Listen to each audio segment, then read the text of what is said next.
So I just got my yeah, well, I think it's all Okay.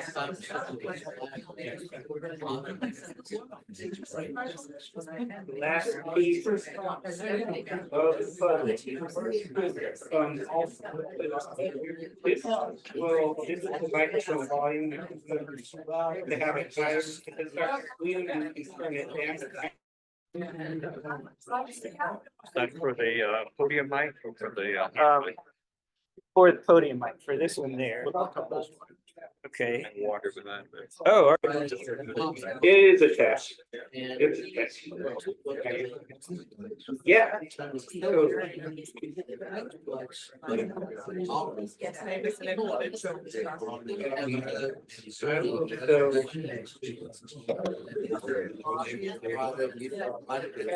I did not get that.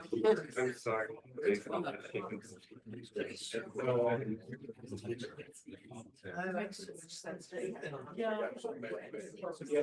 It makes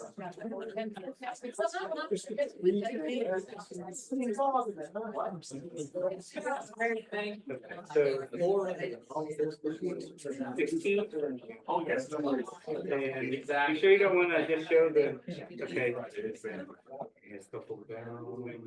That one? Okay. Yeah, is that it? Okay. All right. So,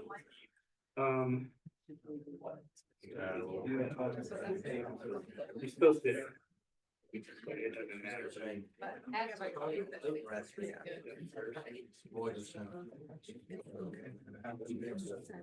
okay. This semester, reading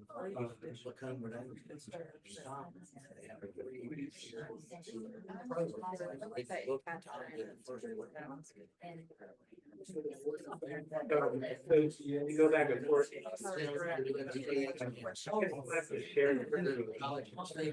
Let's start the screen share. Oh, is it? Yeah, I wasn't sure. Let's give it away from that book. Yeah. That was one of our books.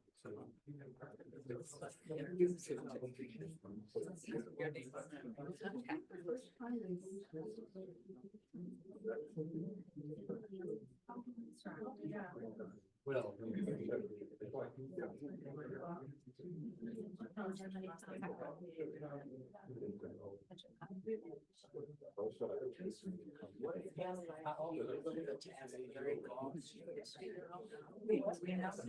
Yeah, you like what life? You have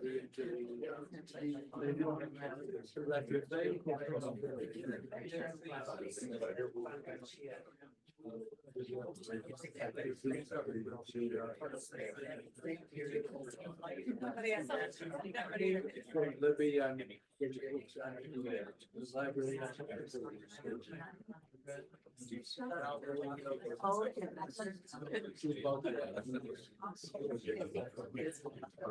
Oh, is it not working? Okay. Oh, skinny guys. The names are, yeah.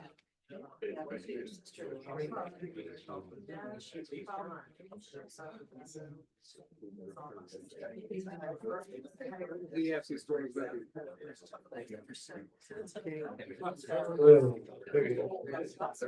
As long as you leave, I think if you leave the switch working. I'm going to. So, yeah, when you're ready, just hit play up there. They made you lecture them too.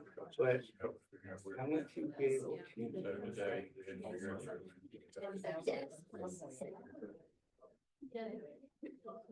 So if anyone in the waiting room.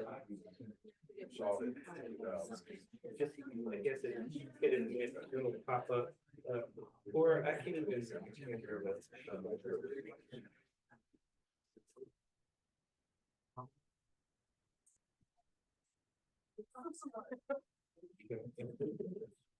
Yes.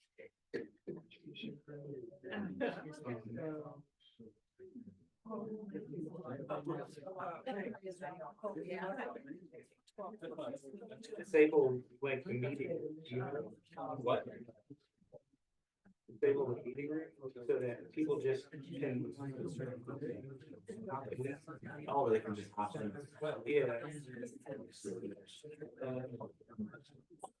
Glad you decided not to wait for your kid. Yeah, yeah.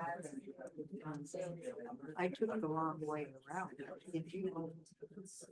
Down that alley there? Yeah, so you're Okay. still alone there. I went all the way around. Check on the other. Yeah. It's where. Oh, wait. What about my?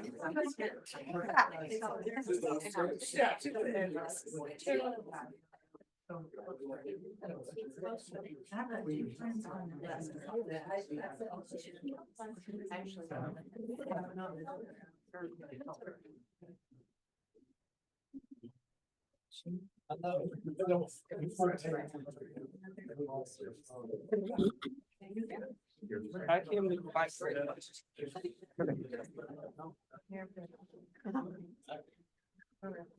They're just yammering. Oh, people going in. Fashionably late. Kayla say, Yeah, that's, her last name was. I thought I saw Catherine say, Yeah, that's talking. I know, Oh. but that means we're not muted, right? It's somewhere down in here. There it is.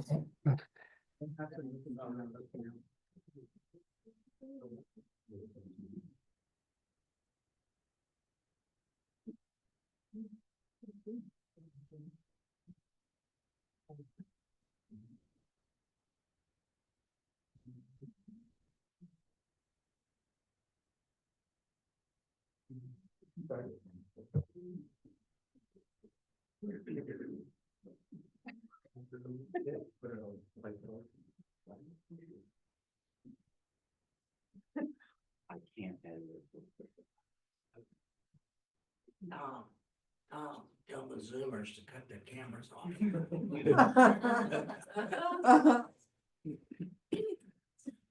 We can hide chat too.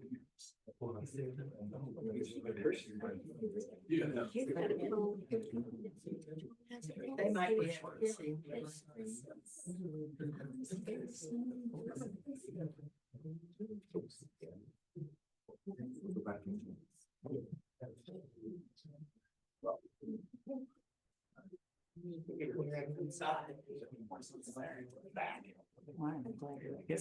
Where should I sit?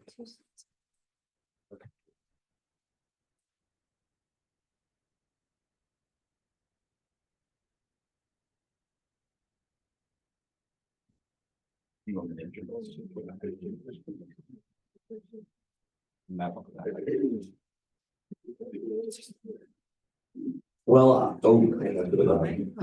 Change. well, I want to welcome you guys all here to the Thomas Wolfe Memorial. Thank you for coming out in this somewhat cold weather. I'm glad that you all showed up to watch Tom's presentation on Asheville's Doom duo, F. Scott and Zelda. And yeah, I think we're all looking forward to this. So yeah, thank you all. Thanks, Graham. Andrew is our tech guru. My technological expertise goes, just stops at plugging it in.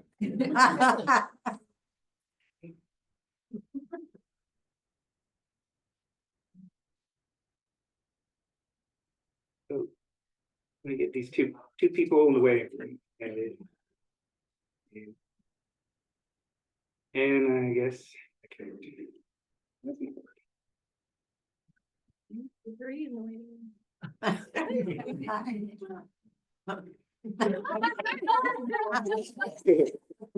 You want to join him? Andrew, find out where he is, and we'll go to him. All right, you're good to go. Are we ready, Greg? This is our maiden voyage of new technological equipment that we've just installed. So, if we had some weird things happen, well, weird things happen. If you would like to support us in helping to upgrade our equipment, there's a donation box outside, so just put a little bit of money in, that'll help. I'm Tom Hearron. Presently, I'm the head of the Thomas Wolfe Memorial Advisory Committee, but that's not of interest. What is of interest? You're not here to hear about me, you're here to hear about Thomas Wolfe. And so we'll talk about Mr. Wolfe soon. I got into Thomas Wolfe when I was my first year in college. Two things happened that changed my life then. I was going to be a chemist. This was back in the Sputnik era. Remember the Russians? They used to be our enemies. So we were trying to fight them, and to do that, we needed technological expertise. So I decided to major in chemistry. So I went off to college to major in chemistry, and two things happened. One, I took calculus. And that's the first time I'd ever been in a course where I had not the faintest idea of what was going on. Second thing is I read Thomas Wolfe's Look Home an Angel. And when I read him, I found myself thinking, this guy's family was more screwed up than mine. Maybe I can make a go of it in life too. So I switched to English, and I was an English professor for 48 years. Today we're here to talk about F. Scott and Zelda. Start off with a pop quiz. You grade yourself. I'm a believer in the value-added school of education, that you should measure what someone knows at the beginning of the term versus what they learned at the end of the term. So we'll have you today what you already know. Some of these I'll answer now, some of them later on. First, Scott Fitzgerald won a scholarship to attend Princeton. Yes, no? No. His aunt paid his tuition for his 1 year at Princeton. He took part in World War I. Sort of. He was in the military, but the war ended before he could be sent overseas.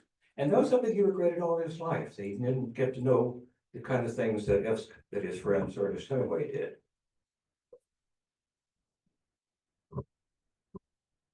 Zelda broke off her engagement because she thought he wasn't rich enough. Yeah. Oh, yeah.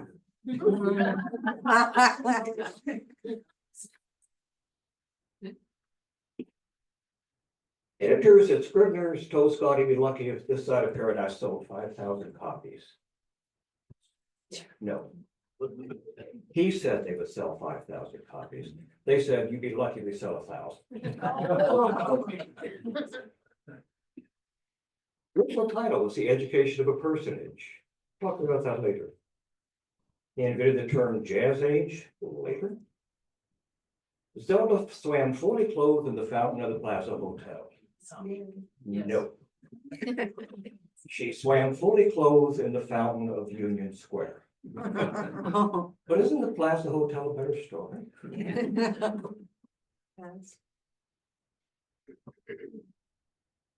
She accused him of having a sexual relationship with Ernest Hemingway. Yeah. Her ballet teacher told her she was too old. Yep.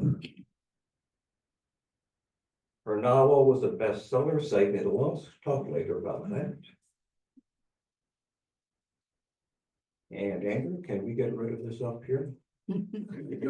Click, don't show this again. Sorry. Let's give that a go.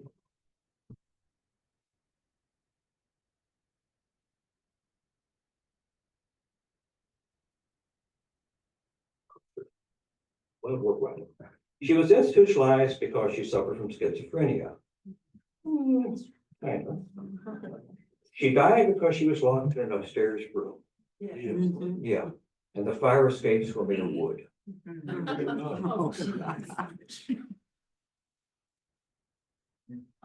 Talk about this later. Their body was identified by a charred slipper.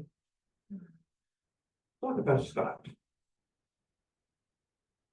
We're thinking about tech person, this won't do. And there's people in the waiting room. Now six. We're two earlier. Yeah. If you could hold it just a tad closer to your mouth. For the, for the cheap seats, if you could have the microphone. Little louder? Okay. Closer to your mouth. Thanks. How's that? Yeah. Yes. You can't talk about Zelda Fitzgerald without talking about Scott Fitzgerald. Sort of like in Shakespeare's play Hamlet, Rosencrantz and Guildenstern. Can you tell them apart? Can you talk about Rosencrantz without talking about Guildenstern? They go together. So we'll talk about Scott a bit first. Born in St. Paul. Went to Princeton, left while under academic probation. He was not a good student. Met Zelda Sayre while stationed in Atlanta. Didn't go overseas. 1920 published This Side of Paradise. This was the original cover. And he married Zelda. You see a certain connection between the people on the left and the people on the right. Wow. Scribners could not afford cover models, apparently. Maxwell Perkins was responsible for Fitzgerald's publishing his first novel. He was the youngest editor there, came across his desk. He took it to his superior editors and they said, this is crap. At that time, Scribner's leading best-selling authors were Henry James and Edith Wharton. Scribner says, we've got to attract a younger audience. This guy will sell. They said, no, they won't. He said, they will sell, trust me. So it was published.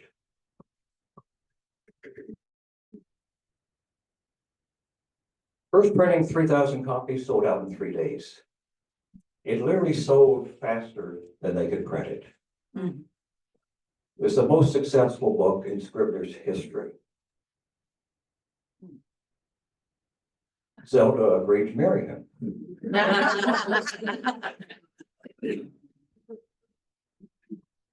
First year, 49,000 copies were sold. So Fitzgerald was wrong too. Here's from the book. It's about flaming youth.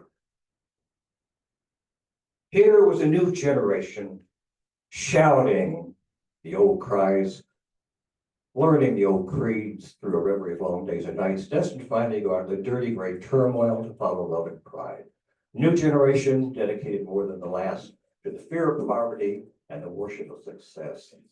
Grown up to fall off, find all God's dead, all wars fought, all faith in man shaken. It appealed to what was known as the flaming youth. The promo for it said, and I'm not making this up, find out what your daughter is doing in the back seat with a boy. Oh, no.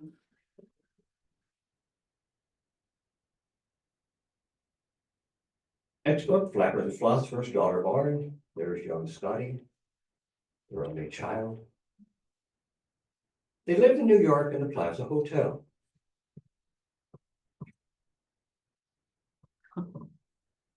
Fitzgerald was an incredibly accurate accountant. He recorded every penny in, every penny out. So we know exactly how much it cost. It was 1923. And let's zoom in on it a little bit. Rent $300, food $200, servants $295. Let's convert it to today's dollars. Oh yeah, Scott's clothes $33, Zelda's clothes $100. This is per month. $1,923. Converted to today, and this is what it would cost. Wow. Wow. How many are paying more than $6,000 a month rent? Well, anybody? Servants $5,900. I can't remember how much we paid for ours last month. Zelda's clothes $2,000. Liquor and wild parties. I think it's interesting that those are separated out. So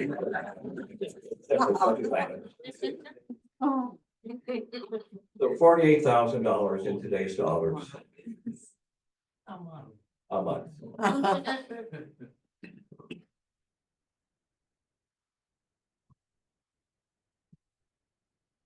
Tales of the Jazz Age. He's generally credited with originating the term Jazz Age, but did he?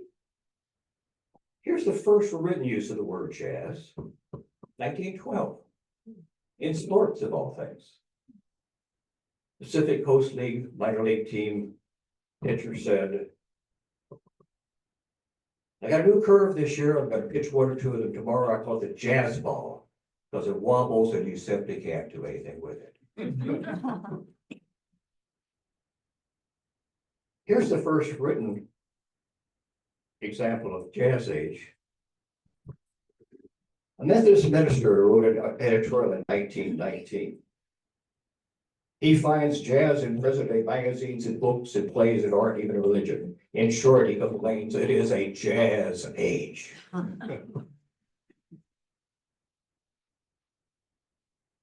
With their money, they moved to France, where a dollar was worth $5. Here they are on the Riviera. In France, he wrote The Great Gatsby and published it. Met Ernest Hemingway in Paris. Had an affair with the actress Lois Moran. And there's not a whole lot known about this, so I can't tell you much about it. Neither Scott nor Zelda talked much about it. Dinner's the night, 1934. Perhaps at Reveille. Lived in Asheville for a while, the Grove Park Inn, Hendersonville, and Tryon. While here in Asheville, he wrote the book, The Crack Up, which is the first confessional autobiography since, St. Augustine, basically. And here's some quotes from it. All life is a process of breaking down. At 3 o'clock in the morning, a forgotten package has the same tragic importance as a death sentence. And the cure doesn't work. In a real dark night of the soul, it is always 3 o'clock in the morning, day after day. He went to Hollywood and earned, again, 1920s dollars, $1,250 a week.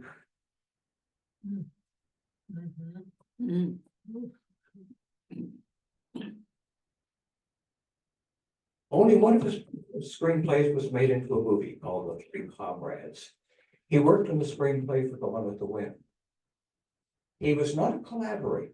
He did not like to work with other writers, and you've got to do that if you're in Hollywood. So he left Hollywood. Had an affair with the columnist Sheila Graham. Died of a massive heart attack in Sheila's apartment. Buried in Rockville Union Cemetery in Rockville, Maryland. The church would not allow him to be buried in the family plot because he was so sinful. His books were filth. In 1941, after his death, The Love of the Last Tycoon was published. It's incomplete, but I recommend taking a look at it. It's his second best book to The Great Gatsby. This Side of Paradise is junk. So there's junk. This side of it,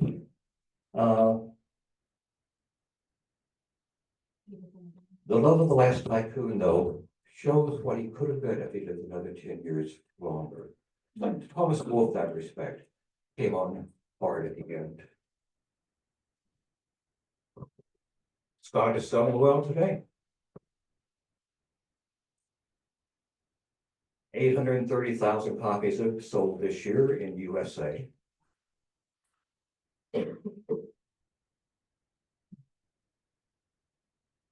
Sold in all about 24,000 copies. Tenders a night, 50,000 copies. 500,000 copies been sold every year for the last 5 years. You can't talk about Fitzgerald without talking about Hemingway. If it hadn't been for Fitzgerald, there would be no Hemingway. It was Fitzgerald who called Hemingway to Scribner's attention. This is from Hemingway's passport photo. In a book called The Movable Feast, Hemingway had this to say about Scott's talent. His talent was as natural as the pattern that was made by the dust on a butterfly's wing. At one time, he understood it no more than the butterfly did, and he did not know when it was brushed or marred. Later, he became conscious of his damaged wings and of their construction, and he learned to think and could not fly anymore, because the love of flight was gone. He could only remember when it had been effortless. Wow. This is Hemingway writing like Fitzgerald. This is not Hemingway.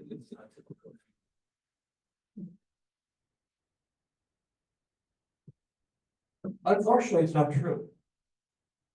Fitzgerald was an inveterate reviser. He couldn't even get a title right. The romantic egotist, education of a personage, let's call it This Side of Paradise.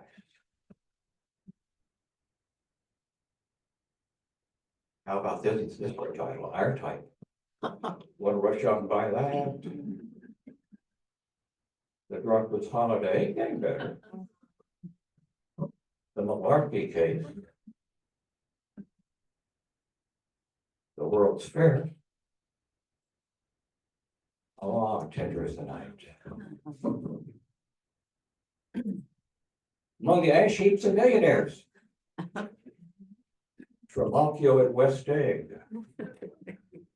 On the road to West Egg.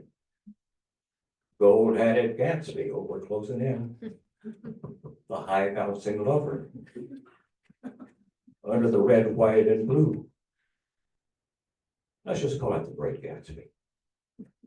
So he had trouble getting novel titles right the first time, so too in the prose of his pieces. He wrote and rewrote and rewrote. Just a couple of examples here. In the handwritten version, I'll get some whiskey, answered Tom. He went inside. Gatsby turned to me, his eyes glowed with happiness. In the galley proofs, which taught you an author gets before it goes to final press, they can make changes in it. First sentence the same, second sentence the same. Gatsby turned to me, his voice trembling.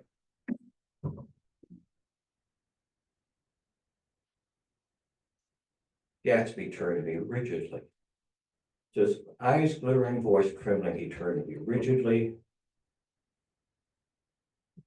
She loves you, I read, the handwritten version says. That voice is full of wonder. This is Dick Carraway saying this. It's full of money. She loves you, her voice is full of it. Her voice is full of money, he said suddenly. She's got an indiscreet voice, I remarked. It's full of, I hesitated.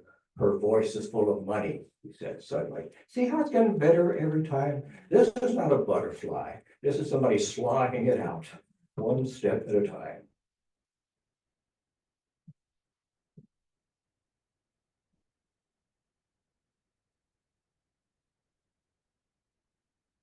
I had some thoughts on Zelda. They hated each other. Zelda had hawk's eyes. Look at those eyes. Watching her face, you could see her mind leave the table and go to the night's party and return with her eyes blank as a cat's, and then pleased, and the pleasure would show along the thin line of her lips and then be gone. Scott was being the good, cheerful host, and Zelda looked at him and she smiled happily with her eyes and her mouth too, as he drank the wine. I learned to know that smile very well. That meant she knew Scott would not be able to write. Zelda was jealous of Scott's work, and as we got to know them, this fell into a regular habit.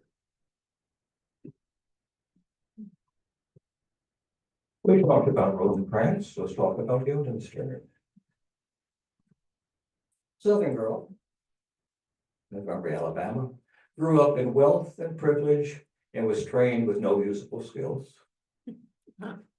Married Scott, lived in New York, moved to France. There she had an affair with a French aviator, Edouard Jolson. Now we don't know a whole lot about him. Darn, I wish we knew more.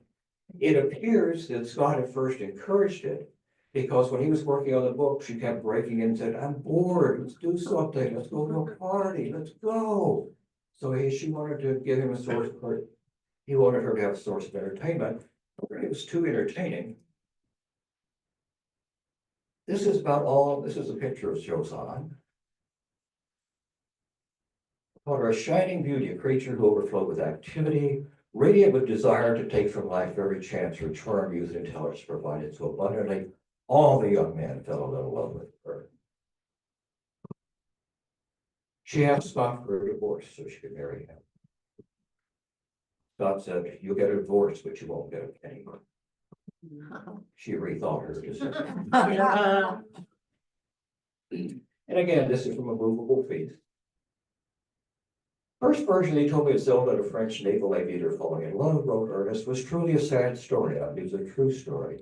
Later he told me other versions of it, as though trying them out for use in a novel, but none was as sad as this first one.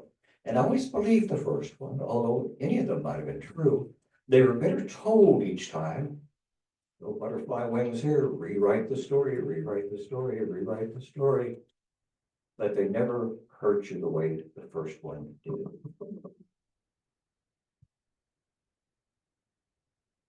In Paris, she resumed her ballet study. But as mentioned, her ballet teacher said she was too old to become a first-rate ballerina. Madame Lubov Adolova, Russian, ballet russe, worked with people like Nijinsky and Stravinsky, and Pablo Picasso did their sets. At breakdown 1930, some attributed to her working too hard at ballet. She would dance for 20 hours a day, some days. Released from the clinic, and I get a chuckle about this, her problem stemmed from a reaction to her feelings of inferiority, particularly toward her husband. Did you know it was a man who wrote this? Yes.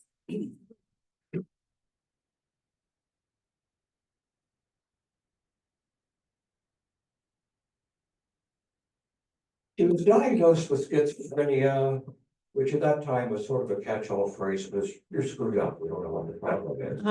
Today, we'd probably say it was bipolar disease. And with medications we got, she would have been perfectly fine. While in the hospital, she wrote the novel, Save Me the Waltz, in 6 weeks. If you've ever tried to write a novel, that's quick.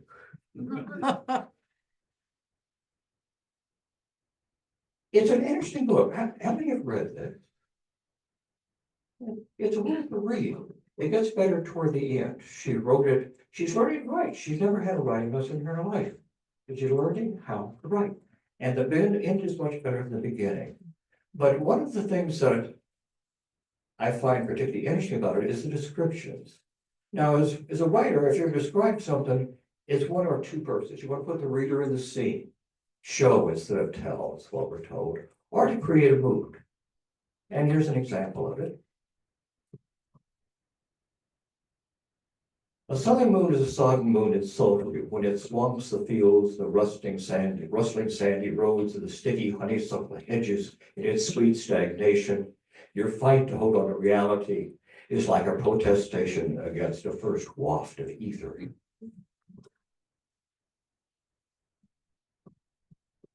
She sent the book to Maxwell Perkins without Scott's knowledge. Perkins wrote him, what do you think about Zelda's book? And Scott said, what book? And so Perkins sent him a copy of it. Scott felt that she was writing on the same material as he was writing on, Tender as the Night, a young woman who's having an emotional breakdown. Turning up in a novel signed my wife as a somewhat anemic portrait painter puts me in an absurd and somewhat ridiculous position. The mixture of fact and fiction is calculated to ruin us both for what is left of us, and I can't let it stand. Perkins didn't know what to make of it either. He had a dilemma. There's this book that isn't very good, but it's written by the wife of your cash cow. What are you going to do? So he tried to encourage her to rewrite it a bit. Many of your metaphors are brilliant, but I almost think that they would be more effective if less numerous. And sometimes they seem to be too bold and interesting because the effect of concentrating attention upon them for their own sake. Oh yeah, give me an example. Okay. They ordered a Veronese pastry on lawns like lace curtains at Versailles. Okay, and chicken and hazelnuts at Fontainebleau, where the woods wore powdered wigs. Discs of umbrellas poured over suburban terraces with the round of bullions for Chopin waltz. They sat in the distance under lugubrious dripping elms. Don't you hate sitting under a lugubrious dripping elm? Under lugubrious dripping elms like maps of Europe. Elms frayed at the ends like bits of chartreuse wool. Okay.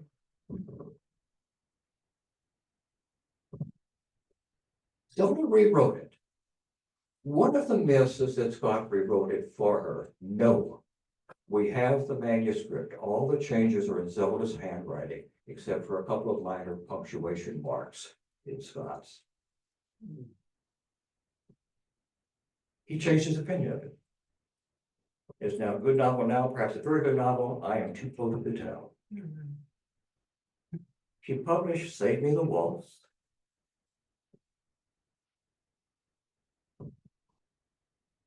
And what she is really good at is these little epigrams.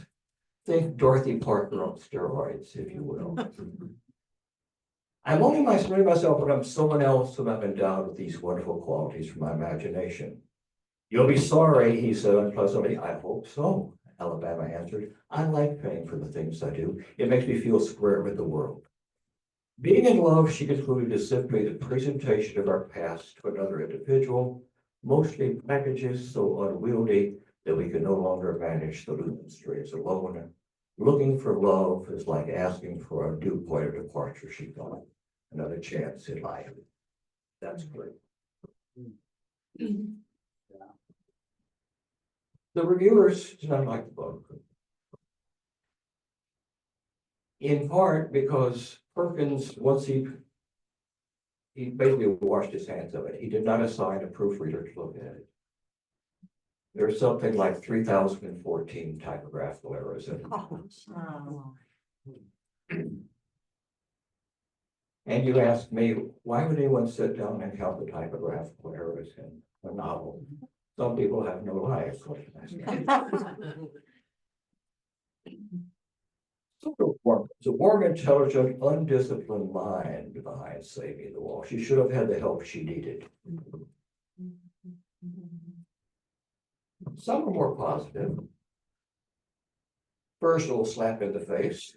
In this book, with all its crudity of conception, its ruthless purloinings of technical tricks, its pathetic striving after philosophic profundity, there is the promise of a new and vigorous personality in fiction. And have a nice day. Malcolm Kelly, the critic, though, said, it moves me a lot. She has something there that nobody got into words before. I can't argue with that. Hemingway, perhaps in the Nasties review, he warned editor Maxwell Perkins that if he ever published a novel by any of his wives, I'll bloody well shoot you.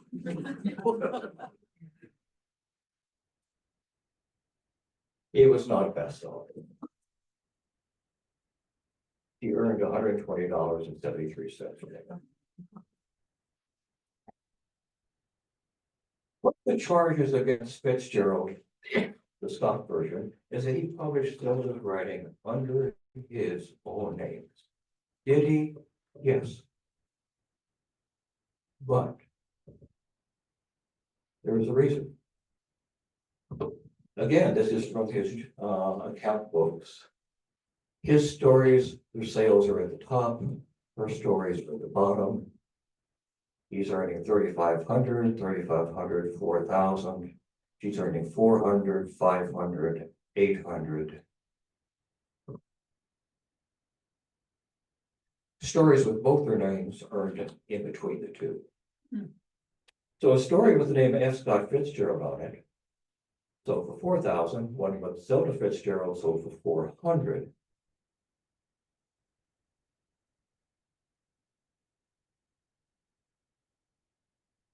So Zelda's name about $7,700 in today's money. And if you think you can earn that from selling a short story to a magazine, I've got a bridge in Brooklyn I'm going to show you.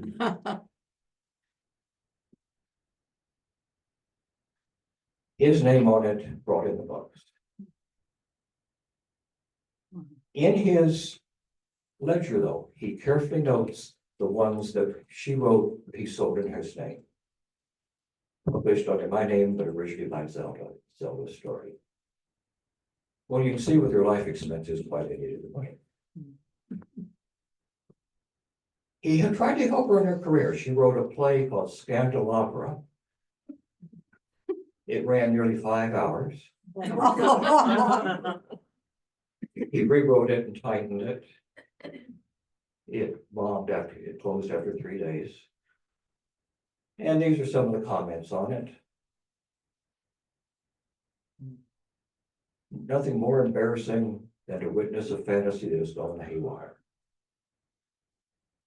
He arranged an exhibition of her art in Manhattan. She sold 3 paintings, all to friends.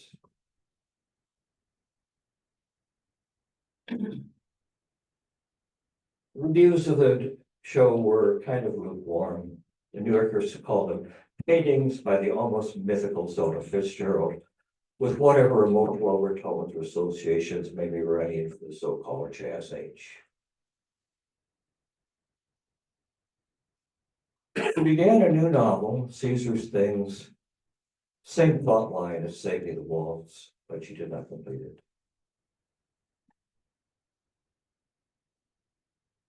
She entered Highland Hospital here in Asheville, the premier psychiatric institution in the United States. It was known for its cutting-edge technology, electroshock, insulin shock, and my favorite, injection of horse blood into the spine. Oh, And I asked a psychiatrist who was visiting the Wolf House when I was giving a tour, he said, yeah, they used to use that. I said, why? I said, you ever seen a horse with schizophrenia? No. no.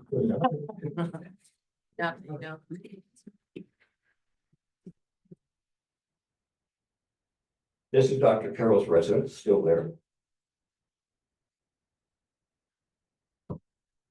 12 years she was in and out. She would go back home to be with her parents, realized she could not make it on her own. They could not stand her either, so they sent her back. That is her in the back row, the one next behind the blonde-haired woman. That's Zelda. She took up painting. And I would argue this is where her talent really lay. Her works are unique. There are some influences you can say that some, but there's nothing like them really. Fifth Avenue, Brooklyn Bridge. There's just an energy and a unsettlingness, if that's a word, to them. Washington Square and Grand Central. The 2 figures, the gentleman in the uniform and the young lady with him, that's Scotty and her new husband, an Army officer. But do you notice something about the clock in Grand Central Station?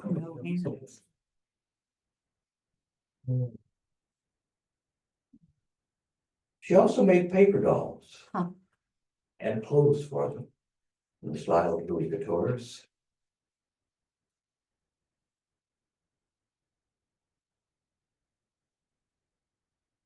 One of her paintings is particularly significant, called Japanese Magnolias. After her death, the family cleaned out her studio and held a long sale.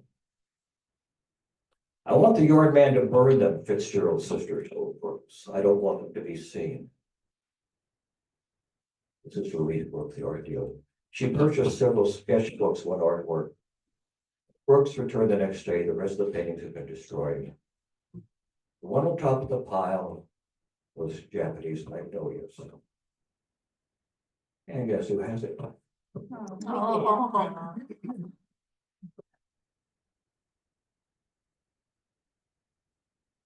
Her instability grew worse and worse.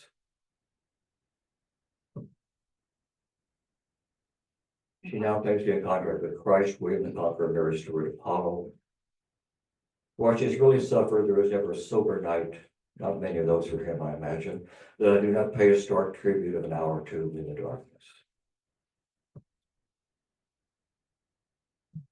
Died in a fire in Highland Hospital. She was set to undergo insulin shock treatments the next day until was sedated and tied to her bed. Windows were locked, and the fire escapes, as I said, were wooden.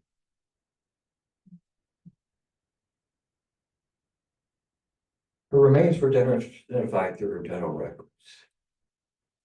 The slippers bit does not appear in the record until Nancy Goldford's biography of her in the 1970s. That seems to be the origin of that bit. But if you go online, you're going to find it stated as true. I'm here saying it was not true. Think about it. The body is so burned you can't recognize it, but she's got ballet slippers that are intact. Officially electrical, but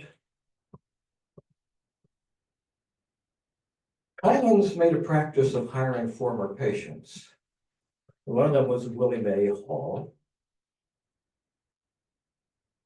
who said there are 6 places that I have picked out that I could be set on fire. I'm afraid of what I might do, and I want you to lock me up. 3 months after she left the employment at Highland, she did burn down another mental institution. She did succeed in that one. When asked whether she set fire to the hospital central building, Willie Mae replied, "I don't know. I really don't know. I don't believe I did, but I could have."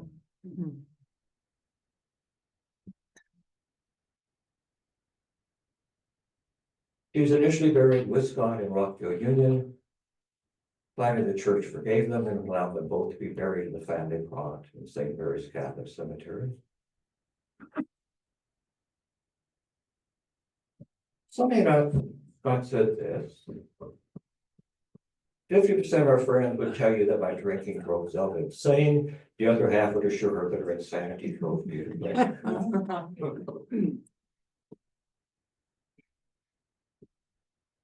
He wrote to her, "We ruined ourselves.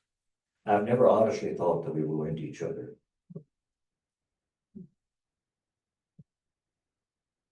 Zelda remembered him fondly. It seems as if he was always planning happiness, books to read, places to go. Life seemed so promissory always when he was around, and I always believed he could take care of everything. Although we were not close anymore, Scott was the best friend a person could have been to me.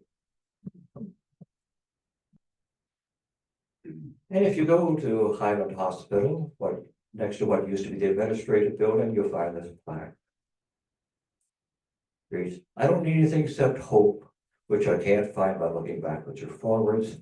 Suppose the thing is to shut my eyes." Can you tell me where the Highland Hospital was? It's up on the hill above Broadway near the We were there. university campus. Broadway in downtown? In Montford area. At the end of Montford. You know, where Weaver comes across and hits Broadway up the hill from there. Okay, thank you. I'm not from Asheville, that's why. Oh, okay. Welcome to Park City.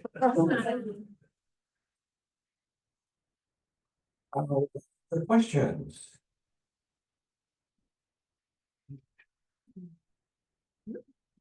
I'm just curious with the money, how were authors paid? Was it per volume sold, or was it a advance? Oh, good question. The question for those in our Zoom audience is, how were authors paid in those days? There's a combination.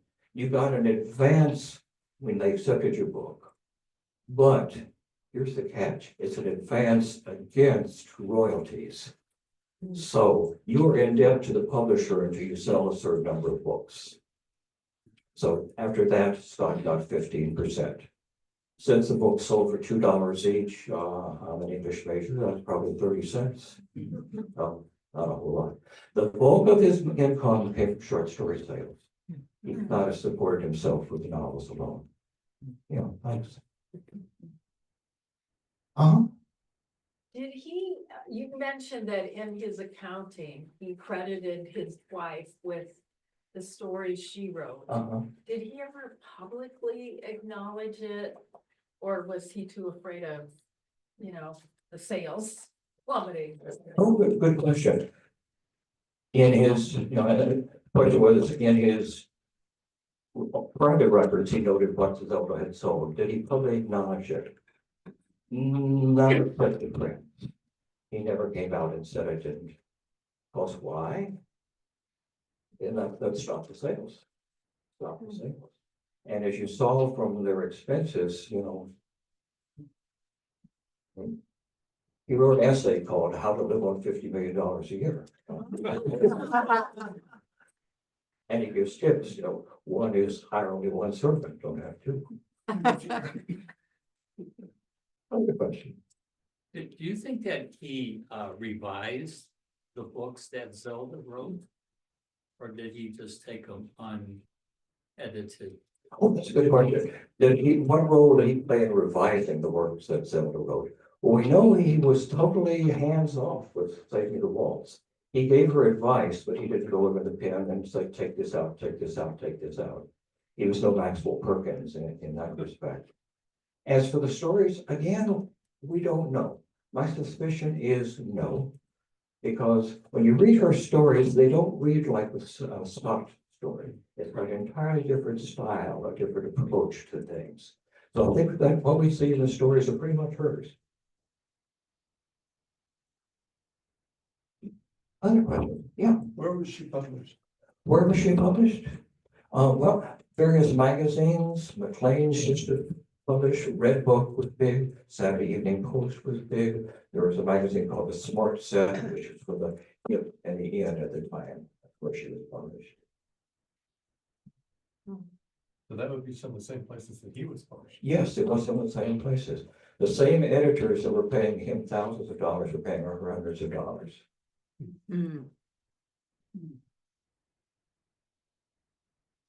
Yeah.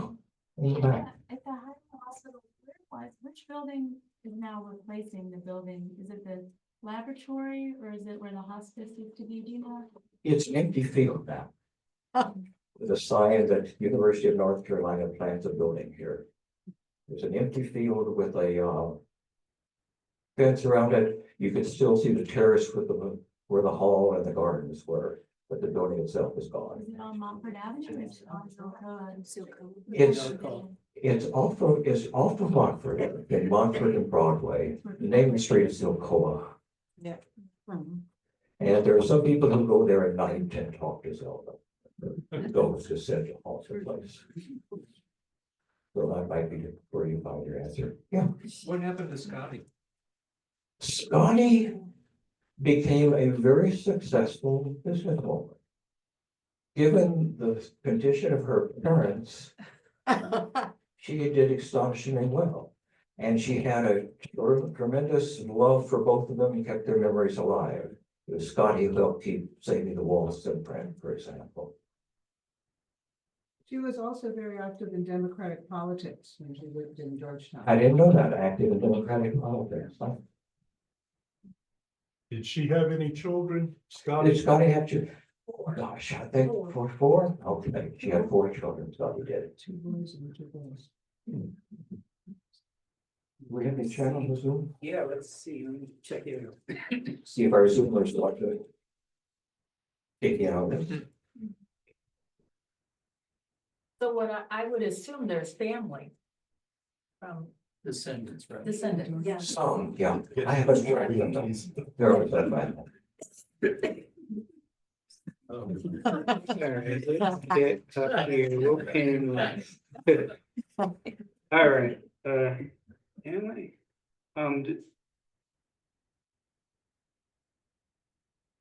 Does anyone have any comment or questions? Is there anything in the chat? Thank you. So, have some comments. Well, I don't know.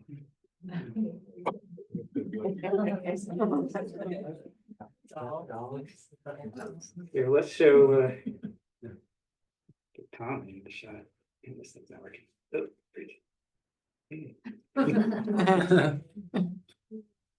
Um, I saw some. oh, you did? Yeah.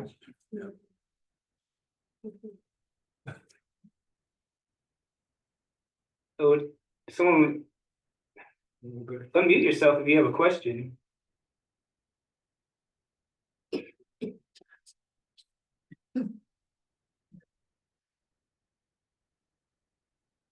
Everybody's still good.